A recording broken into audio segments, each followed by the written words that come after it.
numbers when Patrick McDermott went missing. He was then 48 years old.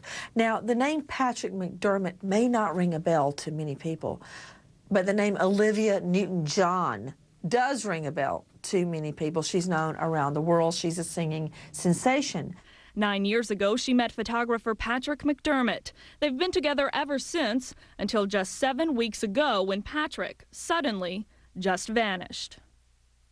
Well, McDermott met her during a shoot. He was behind the camera, and they were very close, dated for 9 years before he went missing. Now, McDermott went missing off the coast of San Pedro, California.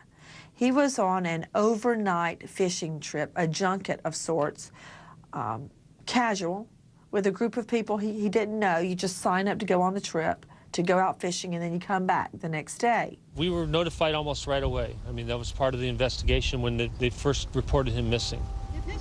I know that he was seen in the galley during the cruise. I'm not sure of the last person that saw him on the boat and when that was.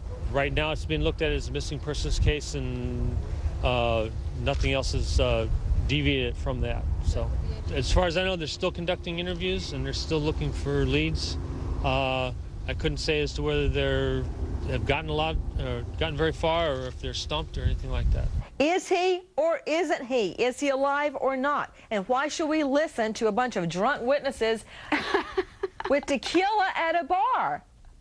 Very good questions, Nancy. This bizarre mystery began almost a year ago when Olivia Newton-John's former boyfriend, Patrick McDermott, went on a fishing trip off the coast of Southern California and never came back, disappeared. Now, right from the start, there were suspicions that maybe he didn't go overboard and drown. Maybe he faked his own death because he had mounting debts and child support and alimony problems. Flash forward, last couple of months, a flurry of sightings of him from Baja California in and around the resort town of Cabo San Lucas. And then the most tantalizing development, the discovery of a visor that he may have left, if in fact it's him, at a restaurant in Baja Peninsula. It says Key West. It has a fish. It has some gray hairs. Now, a private investigator from Hollywood hired by the TV show Extra has that visor and is going to get it tested for DNA. If that DNA matches up with Patrick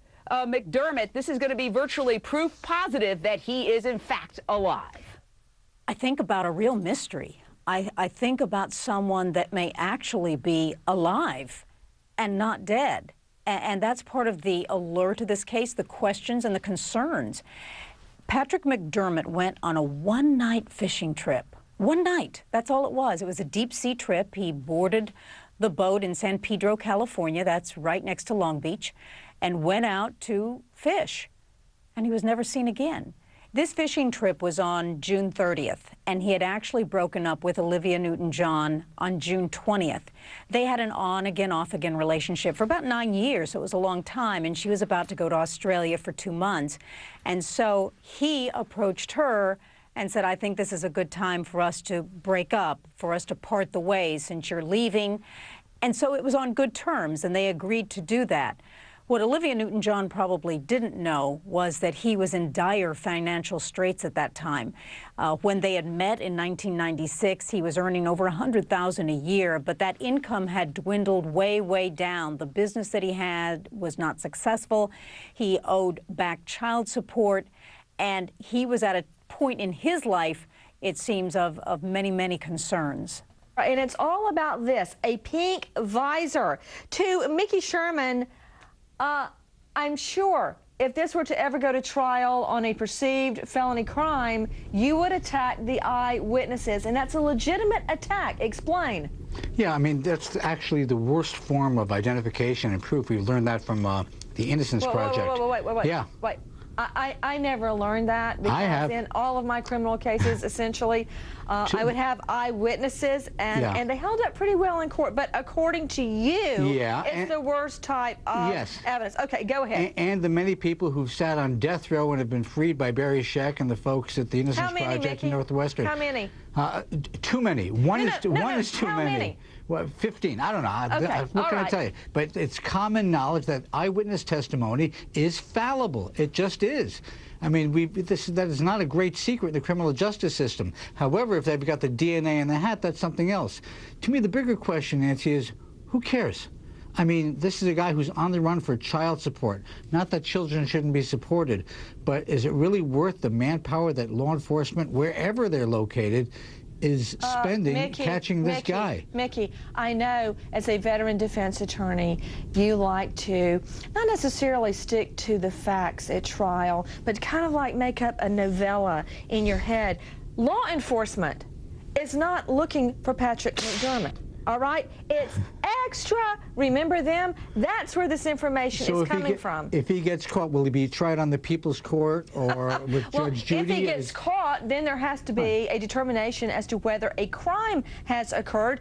Just before he went on the overnight fishing trip, he visited Olivia Newton-John. She was headed to Australia for 2 months for work, and he said he wanted a break, a separation from their relationship. Well, so did she. At least that's the way it's told, that it was mutual.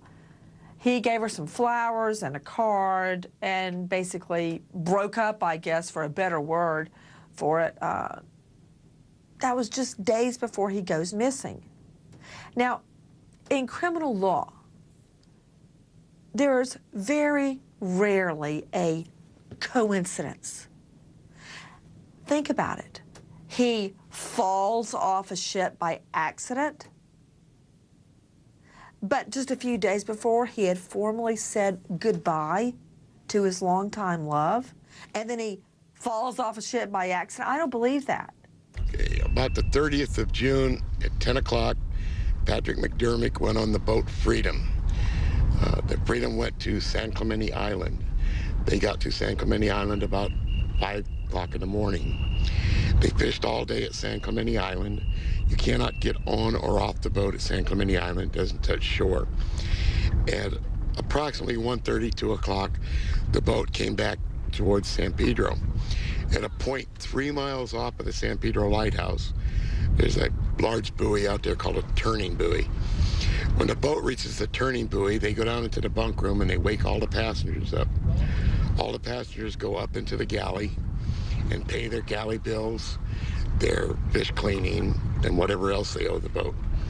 At that time, Patrick paid his galley bill, and they have a sheet, and they happen to keep those sheets for tax records, and he had paid his galley bill at that point. At that point, all the people are awake up on deck, and you're just a few minutes from getting back to the dock here. So no one goes back down and goes to sleep or anything else.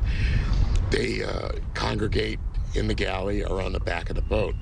The crew is also on the back of the boat because they have to get the lines out, the buoys, get the fish out of the holes and everything else.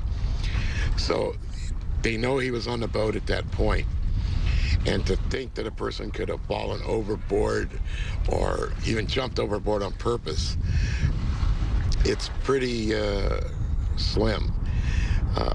Strange things happen in the ocean. Giant squid could have come up and eat him or something like this. But, you know, as far as we know, he was on the boat. McDermott was on that ship. We know he was on the fishing boat. We know he was on the fishing boat as late as that day at lunchtime because drinks and lunches were ordered for a precise number of people that were on the boat. He was one of those people. So he had to put in a drink and a lunch order. By the time they got back to shore later that afternoon, he was gone. You saw it on HLN, and now you're looking for more. Good thing it's on HLNTV.com. But we should warn you, on this site, one click won't be enough. There's a lot more to every HLN story at HLNTV.com. Now let's think this thing through. McDermott was under great financial distress. He was divorced. He had a child that he owed child support for. His business was faltering, losing his home, the works. And then he happens to disappear. Well, the latest is that this is still a missing persons investigation, and frankly, no one knows where he is. This was a fishing trip that was started on June 30th. It's overnight, and basically this gentleman leaves his belongings on the boat. He may have gotten off the boat, he may not. The belongings include his passport, his driver's license, his car keys. His car was left across the street. No one has seen him since. Carrying a passport on an overnight fishing trip? That's strange. I know. Strange? It is very strange. Everything about this case is strange. You indicated that he wasn't reported missing for 5 days. That's because there was a family event that was on July 6th, and we know that then the doc was called on the 11th. That's when they discovered his passport, his ID, and so forth. And what, Christine, why did Olivia Newton-John, I guess you're covering this because she's Australian, right? Of course, yes. Why was she so late in getting involved here to issue a statement so much later? Well, yes, that's right. I mean, firstly, I think we have to remember that Patrick McDermott went missing while Olivia was back home in Australia. She was doing some promotional work there. She had nothing to do with his being missing, right? No, of course not. So she was away at the time, and because of the geography and the distance and the time problems there, it's possible that there may have been a bit of a lag in her realising that he had gone missing. Weeks. Not weeks, no. I think as soon as she got back, she was aware, and I think she's just chosen to stay silent on this, being very mindful that Patrick has got a 15-year-old son, and that's a very awkward age. This must be an incredibly difficult time for him, and I think she's just trying to make it as least painful for him as possible. And Chief Warrant Officer Scott Epperson of the U.S. Coast Guard, what's the Coast Guard's feelings or position on this? Well, right now we're still treating this as a missing persons case. We're investigating everything all the leads that we've gotten so far. Some of this, the media interest in this right now has turned up several other leads, and we are following those at this point. So far, we haven't really gotten any information from anybody that's credible that we've seen someone saw him get off the boat. Contrary to some of the reports that are out there. There have been many, many alleged sightings of McDermott in Mexico. Very often he's wearing the same floppy hat or the same type of a floppy hat that covers his face. He's been seen at restaurants, at beachside bars. And I very carefully studied photos that have been taken of who many people believe is Patrick McDermott. And it's a very striking resemblance. I don't think Patrick McDermott is dead. Well, I think there are a total of 7.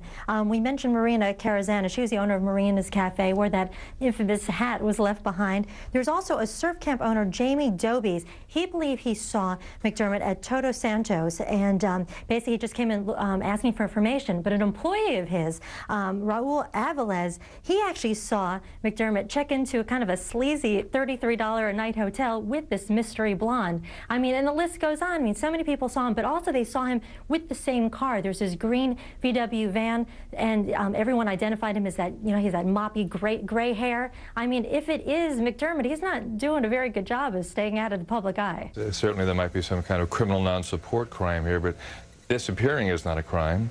That last time I looked, being involved with Olivia Newton-John and leaving her is not a crime. So other than criminal non-support or perhaps some fraud involved with evading creditors, there's really nothing here, unless he has somehow affirmatively tried to gain by faking a death, but that doesn't seem to be the case here.